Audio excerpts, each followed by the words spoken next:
A poll was taken during the webinar. 4 questions were given. Here are the results. Poll 1 asked, have you had any teaching regarding MECFS in your country? The result was 95% of those responding answered no. 5% of those responding answered yes. Poll 2 asked, do you know how to diagnose MECFS? The result was 60% of those responding answered no. 40% of those responding answered yes. Poll 3 asked, do you treat people with MECFS? The result was 70% of those responding answered no. 30% of those responding answered yes. Poll 4 asked, do you feel that you need more education about MECFS in your country? The result was that 100% of those responding answered yes. It's Marco Partinen. Oh, hello, Marco. Yes, hello. Yes, thank you, Diana, and everybody, and Vicky and all. I think a lot of information. The questions here are important, but I would say that I was astonished in your poll that how many doctors and people have got education about ME, and very, very few in the poll. The situation, I would say, is the same all over the world. So medical students are not taught on ME. They are perhaps told that they are among some psychiatric, functional, psychosomatic, neurotic disorders, but only as I mentioned. So really, what can we do to have education on ME and these problems in the medical curriculum? It may be easier now when we have had the COVID pandemic, but I think this is the clue, because if we have more education, we educate our doctors, both in the general practitioners and specialists. That is the way really to ameliorate many of the issues, including treatments and so on. So I think it's a very much of an educational question. We have some. I have my hand raised. So yeah. Can I give a comment? I agree completely with Marco. The only problem is that my experience in Norway, where there really has been quite awareness, for example, among a very good patient organization. The problem is that those giving the education, they don't believe ME exists, or that it is a psychosomatic disorder that you should sort of ignore as much as possible. So actually, I think that the main target group, of course, you should get the education from the universities better, but the general practitioners, they are those that see the patients from day to day. So the connection between the general practitioners and the patient organizations, I think that's very important to get things moving. Yes, of course. Još neko, da li bi želeo da se uključi? Imamo profesor Branislav Milovanović, isto sa nama, možete kaže nešto kako je kod nas u Srbiji. Da li imamo mi neko rješenje za ovaj problem? If I could comment, this is Vicky. In the United States, and I just was invited to a meeting next week that the National Academy of Science is holding. There's a movement to really bring all of these post-infectious diseases together. And I think this will really help to foster education, both in the medical schools as well as for practicing healthcare providers today, because there are so many individuals who are being faced with caring for individuals with long COVID. But so I think sort of the strategy is to not take it sort of one sort of post-infectious disease at a time, but to try to bring them together and really educate about how to diagnose and treat these individuals. So more to come on that, but I think that will really benefit individuals with MECFS and help to educate healthcare providers across the board. And I would second what you said, Vicky. So really focusing on the post-infectious symptoms, post-infectious disorders, post-viral symptoms maybe the correct way, because then you can handle the post-COVID, ME, also Lyme's disease and many other issues, and it may be better accepted by doctors. That's a very good idea. If we can do that in the US, we should do the same thing here in Europe. Very good experience with my colleague, Professor in Zagreb, and he succeeded now to include one new book for students. I think it's in fourth year study in Zagreb. Profesor, jako je loša konekcija, slabo vas čujemo. Možda ponovo da pokušamo, jako je loša veza, pa vas pola nismo razumeli. Da pokušate ponovo. Možete slobodno na srpskom.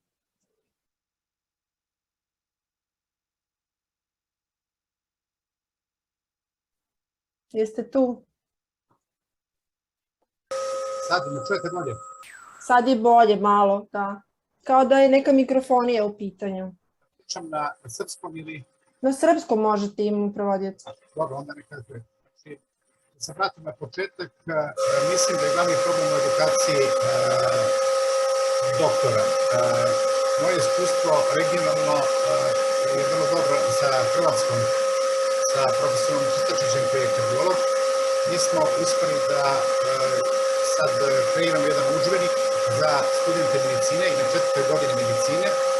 U Osijeku, na Univerzitetu u Osijeku studenti uče o ovoj bolesti. Ja sam pisao taj deo u knjizi.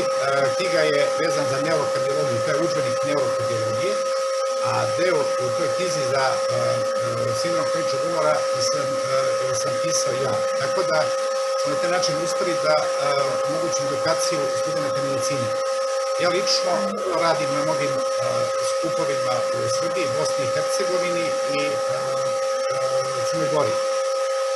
Ono što moram da kažem da je vrlo važno za dijagnozu ove bolesti testiranje funkcije autoimunog sistema i tu sam uspeo da kreiram dva centra u Beogradu, u mojoj klinici koja je mediteljska klinika i na privatnoj klinici gde sam stvorio svoj privatni centar. Takođe u Bosni i Hercegovini u Banja Luci smo uspeli da implementiramo program testiranja funkcije autoimunog sistema u zdravstvu Republike Srpske, tako da u Banja Luci imamo centar za neurokardiologiju i tu testiramo pacijente i upravo testiramo pacijente sa sindromom kroničnog umora. Tako da imamo 3 centra trenutno u regionu, 2 centra u Srbiji i 1 centar u Banja Luci. Tako da imamo pacijente opet se prevodioc kaže da ne mogu da čuju ništa, ali dobro, vi ono što je glavno rekli, da smo otvorili, mogu ja samo da ponovim, da smo otvorili... Da pravite to što sam rekao, možda se bolje čujete. Jasno, da pored centara u Beogradu koji postoji za testiranje autoimunog sistema, a vi ste u Banja Luci otvorili jedan i postoji jedan privatni centar u Srbiji. Jeste, recimo da imam privatni centar u Beogradu koji sam otvorio i u Gitetu i u Banja Luci. Neka mikrofonija je u pitanju, zato se tako loše čuje. Pa ne znam šta je stvarno, nisam pitao. Jasno. Dobro, probajte vi da prevedete, možda bolje se čujete. Jasno, reći ću samo još, znači da ste sa kolegama iz Hrvatske radili na udžbeniku. Da. Da ste taj deo oko sindroma kroničnog umora napisali koji je posvećen studentima medicinskog fakulteta, da će ga oni imati. Da. Ok. Dobro, okej. Hvala puno, profesore.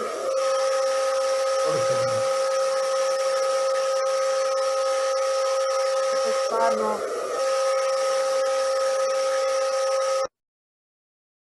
ja se izvinjavam, ovo su problemi sa zvukom, nadam se da je otprilike prevodilac mogla bar nešto da prevede. Profesor je hteo da kaže da je ostvario saradnju sa kolegama iz Hrvatske, da su radili na udžbeniku koji je posvećen studentima medicine, gde su malo detaljnije govorili o svemu tome, da je on napisao deo o sindromu hroničnog umora i da je otvoren centar i u Banja Luci, da postoji centar za testiranje autonomnog sistema, pored ovog državnog centra na Bežanijskoj kosi postoji i privatni centar u Beogradu, a znači i u Banja Luci. Eto, to sam htjela sad da vidimo ko još je podigao.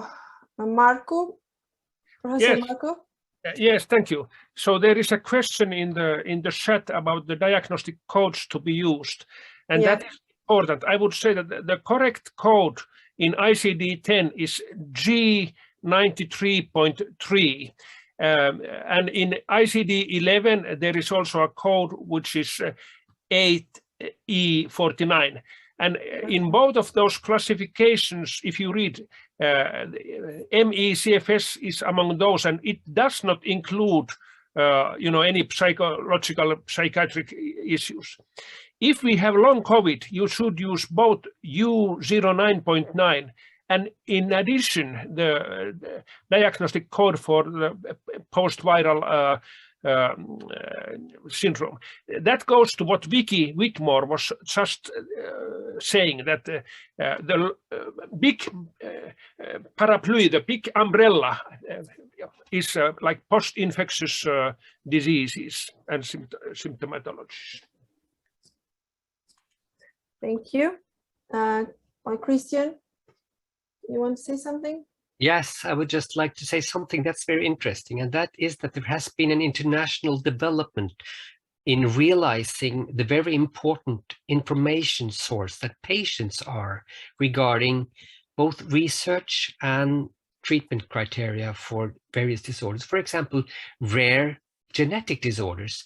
Then when you have a conference on rare genetic disorders, then it is very important that patient groups are invited, and they are an important part of planning research. And in research protocols, they are need to be included to get approval of a research protocol in Norway and internationally, very many places. So it's very important that the ME patient organizations, that they are acknowledged for their great work, and that they are just quietly heading for being approved and being taken seriously in planning research and in clinical guidelines and work generally. Okay. They're telling me next slide, please. So this is the last, some possible actions that we can do. Znači, ono što nas sve u suštini interesuje najviše kao pacijente je kako smanjiti vreme potrebno za dijagnozu i kako poboljšati situaciju. Otprilike smo neke stvari dotakli. Samo da vidim. Ok, ja bih još jednom da se zahvalim stvarno svima koji su danas učestvovali. Pored učesnika i predavača, posebno bi se zahvalila Richarde vama. Također bi se zahvalila Teji, Barbari na velikoj pomoći i naravno tu je Ina i Sande i jako je puno vremena uloženo da se sve ovo na kraju realizuje. Jako mi je jedino žao što nisu uspeli da se registruju svi oni, da se priključe danas i oni koji su se registrovali, ili je postojalo veliko interesovanje i non-stop smo dobijali e-mailove i poruke da imaju problema sa Zoom platformom, što u suštini nije do nas. Registracija je obavljena, ali eto, stvarno bi se još jednom zahvalila i izvinula. Imali smo tremu kako će sve ovo da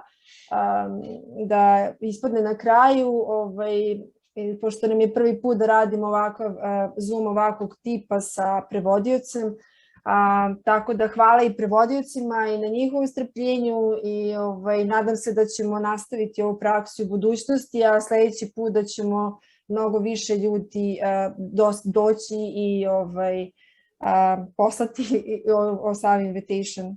Eto, toliko od mene.